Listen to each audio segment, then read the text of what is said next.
Orlando for the non-national sales meeting. We just heard Patrick Henry speak, and it was awesome. Excellent. We loved him. Funny.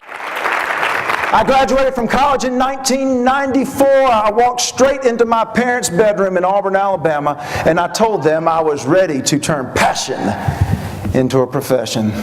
And I was moving to Nashville to be a big star. Not the conversation my dad was prepared to have. But after a long conversation, a long discussion, my father said, "Son, I will support you in spirit. Get a job." And so I moved to Nashville and I got a job at a restaurant called the Green Hills Grill. Oh, if you have ever eaten at the Green Hills Grill in the mid-90s in Nashville, you ate at what I consider one of the best restaurants in Nashville. You may say, well, did they have great food?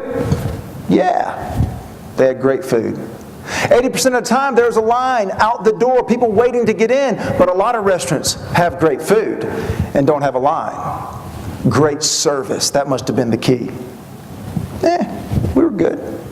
People don't wait in line for great service. I think the key to the success of the Green Hills Grill came down to one person, Mrs. Stevens, a little old woman who used to come in every single day at 4 o'clock. She'd sit at the same table, in the same chair, and she'd order the exact same thing. Hot fudge brownie, ice cream on the side, cup of black decaf coffee. Every day. Now, we got to know her because we'd stop by and say hello every now and then. And one day I look up at the hostess stand and there she was. And she was in my section that day. And so when she sat down, I put her coffee on her table, had it waiting on her. Put her brownie order in.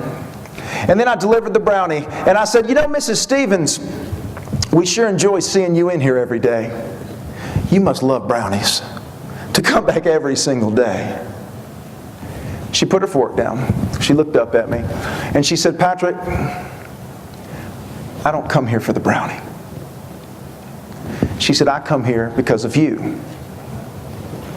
And I come here because of Gail and Christy and Bridget and Doug and Steve." And she began to point out the servers on the floor that day. And then her eyes misted over and she said, "Y'all make me feel so special."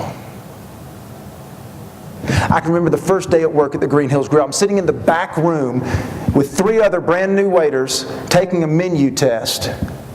And I remember the general manager, Brian, walks in. He speaks 3 words and he walks out. He didn't say, "Don't be late." He didn't say, "Don't drop dishes."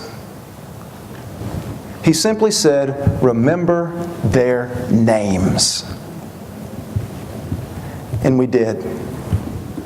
We did our best to remember the names of every customer that came in to that restaurant. Obviously, we couldn't remember everybody, but people came in sometimes 2 or 3 times a week, not just because they're going to receive good food, not just because they're going to receive prompt service, but because they were going to be greeted and treated as friends.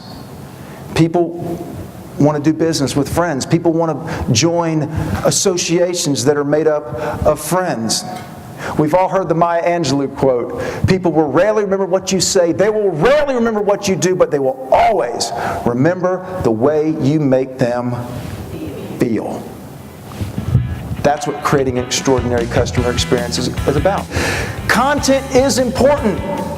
But people don't simply come to conferences. People don't simply join associations for content. I can find all the content that's out there on this. People come to meetings. People come to conferences for the experience.